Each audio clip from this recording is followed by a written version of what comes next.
Dalam beberapa tahun terakhir, layanan paylater menjadi salah satu fitur finansial digital yang paling populer di kalangan Gen Z. Hampir semua platform besar mulai dari Shopee, Tokopedia, Gojek, Traveloka, hingga finansial teknologi seperti Kredipo dan Akulaku menawarkan fasilitas beli sekarang dan bayar nanti, yang memungkinkan pengguna memperoleh barang atau layanan tanpa harus membayar langsung di awal. Sistem pembayaran ini memberikan fleksibilitas dengan pilihan pelunasan di akhir bulan atau melalui cicilan tertentu. Kehadiran paylater menandai perubahan besar dalam budaya konsumsi masyarakat, terutama generasi muda yang telah tumbuh dalam ekosistem ekonomi digital. Fenomena ini tidak lepas dari perubahan gaya hidup digital yang serba cepat dan instan. Fitur pay later sering dipadukan dengan berbagai strategi pemasaran seperti flash sale, free ongkir, diskon besar-besaran, hingga konten influencer yang mendorong keinginan membeli secara impulsif. Akibatnya, transaksi digital terasa ringan dan tidak tampak sebagai bentuk utang. Hal ini menciptakan ilusi bahwa konsumsi adalah sesuatu yang sederhana, tanpa resiko dan dapat dilakukan kapan saja. Namun, kemudahan itu membawa konsekuensi serius. Banyak pengguna paylater, khususnya Gen Z, akhirnya terjebak pada perilaku konsumtif, penumpukan tagihan, dan stres finansial ketika pembayaran jatuh tempo. Muncul kasus pengguna yang kesulitan melunasi tagihan hingga berurusan dengan debt collector digital. Fenomena ini menunjukkan bahwa penggunaan paylater bukan sekedar masalah pilihan pribadi, melainkan bagian dari struktur ekonomi digital yang lebih besar. Kasus paylater menegaskan bahwa media digital bukan hanya alat komunikasi atau hiburan, melainkan ruang ekonomi yang dikelola oleh kekuatan korporasi platform. Melalui perspektif ekonomi politik media, kita dapat melihat bahwa teknologi finansial digital beroperasi dalam logika kapitalisme, di mana data pengguna, perilaku konsumsi, dan bahkan utang menjadi komoditas yang menguntungkan perusahaan. Karena itu, memahami fenomena pay later berarti memahami bagaimana hubungan antara teknologi, konsumsi, dan kekuasaan bekerja dalam kehidupan sehari-hari generasi muda. Gen Z, pernah gak sih kalian lagi belanja online terus mikir, nanti aja deh bayarnya? Nah, itu dia pay later. Tren yang lagi ngehit sejak tahun 2020. Survei Kata Data Insight Center pada tahun 2023 menyatakan bahwa lebih dari 60% pengguna pay later merupakan Gen Z dan kalangan milenial muda. Platform favoritnya Shopee Pay Later, Tokopedia Pay Later, GoPay Later, dan Kredivo. Gen Z pakai Pay Later buat fashion, skincare, kuliner, top up game, transportasi, hingga beli tiket konser. Dan yang paling seru itu flash sale dan konten influencer yang menyebabkan kita belanja impulsif atau mudah tergoda. Yang lebih parahnya lagi, banyak Gen Z memiliki lebih dari satu akun pay later. Tagihan numpuk hingga bikin stres finansial. Ada yang nggak mampu bayar hingga dikejar debt collector digital. Serem kan? Kenapa bisa gitu? Karena pay later dibuat agar terasa ringan. Cicilan kecil bikin terlihat gampang bayar, aktivasi instan bikin terlihat tidak ada seleksi ketat, dan rendahnya literasi finansial bikin orang lupa total hutang mereka. Jadi, pay later itu bukan hanya sekedar belanja mudah, tetapi juga tentang gaya hidup digital, resiko finansial yang nyata, lalu tekanan sosial. Selanjutnya ada penerapan teori. Penerapan teori dalam kasus kami adalah teori Moskow. Teori Moskow sendiri ada 3. Yang pertama, komodifikasi, spasialisasi, dan juga strukturasi. Yang pertama adalah komodifikasi. Komodifikasi adalah data belanja Gen Z yang dikumpulkan dan dijadikan komoditas untuk menargetkan iklan seperti barang yang dilihat akhirnya didorong menjadi konten pay later. Pengguna menjadi komoditas data, sedangkan utang mereka menjadi komoditas finansial bagi perusahaan vintage dan juga marketplace. Konten promosi pay later dilakukan melalui influencer, promo 0% dan juga flash sale mendorong konsumsi sebagai komodifikasi gaya hidup mereka. Selanjutnya ada spasialisasi.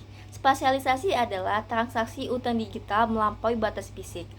Orang yang melakukan utang tidak perlu lagi ke bank karena semua dapat dilakukan melalui aplikasi atau platform seperti Shopee, Tokopedia, dan juga Gojek. Paylater menghilangkan batas ruang dan waktu. Kita dapat belanja 24/7 dan cicilan otomatis akan dipotong oleh saldo.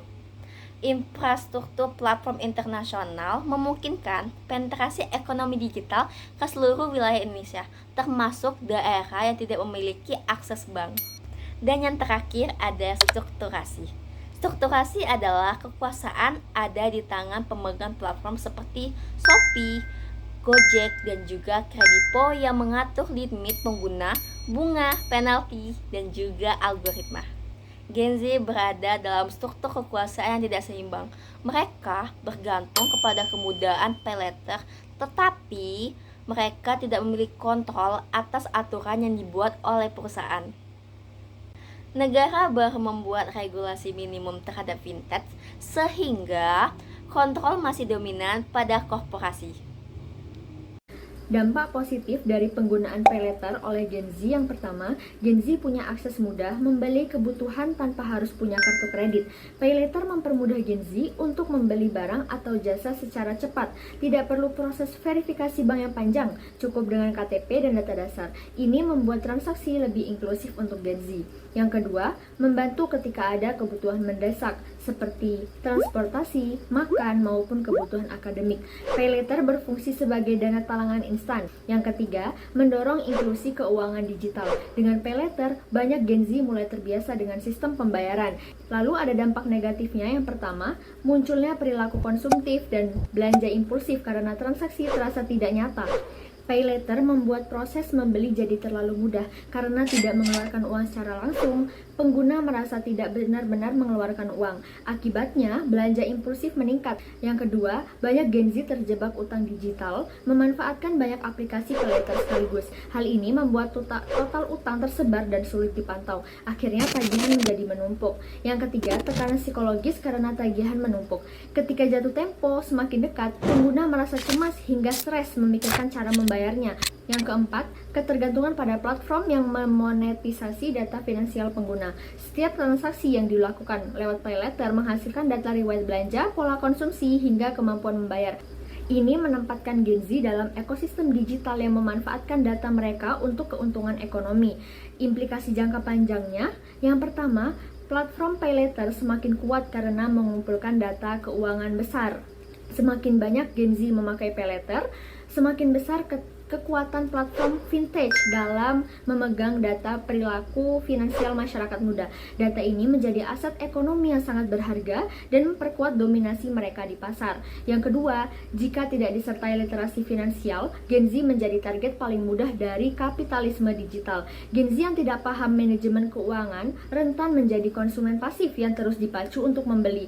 Promo, notifikasi, limit yang terus meningkat, semuanya dirancang agar pengguna terus berhutang. Tanpa edukasi finansial, mereka menjadi kelompok yang paling mudah dimanipulasi secara ekonomi. Yang ketiga, regulasi negara mungkin akan semakin ketat untuk melindungi pengguna muda. Pemerintah berpotensi memperkuat aturan bunga dan batasan umur pengguna. Negara akan Fenomena penggunaan paylater di kalangan Gen Z menunjukkan bahwa teknologi keuangan digital telah mengubah cara kita berbelanja dan memandang kebutuhan. Paylater memang memberikan banyak kemudahan seperti kita bisa membeli barang kapan saja tanpa harus punya uang saat itu juga, membantu kebutuhan mendesak dan mendukung akses keuangan modern. Tetapi di balik kemudahan tersebut, ada risiko yang perlu diperhatikan, yaitu munculnya kebiasaan belanja berlebihan, utang digital yang menumpuk, dan ketergantungan pada platform. Jika dilihat melalui perspektif ekonomi politik media, menurut Moskow, paylater bukan hanya sekedar metode pembayaran. Sistem ini adalah bagian dari mekanisme kapitalisme digital di mana perilaku pengguna dan data belanja dikumpulkan, digunakan, dan dijadikan keuntungan bagi perusahaan. Artinya, Gen Z bukan hanya pengguna biasa tetapi juga menjadi komoditas yang terus dipantau dan diarahkan melalui iklan, promo, dan algoritma. Ketika aturan dan kontrol sepenuhnya berada di tangan perusahaan, sedangkan pengguna hanya mengikuti, maka terjadi hubungan kekuasaan yang tidak seimbang. Oleh karena itu, literasi finansial dan literasi digital sangat penting untuk generasi muda. Kita perlu paham bagaimana sistem ini bekerja agar tidak mudah terbawa arus konsumsi impulsif. Pemerintah juga perlu memperkuat regulasi agar anak muda terlindungi dari praktik yang merugikan, seperti bunga tersembunyi atau penagihan yang tidak manusiawi. Dengan memahami semua aspek ini, kita bisa melihat bahwa pay later bukan hanya masalah belanja dan uang, tetapi juga menyangkut dampak sosial, psikologis, dan dinamika kekuasaan di era ekonomi digital. Ini adalah pengingat bahwa di dunia digital, kenyamanan sering datang bersama konsekuensi yang perlu kita sadari.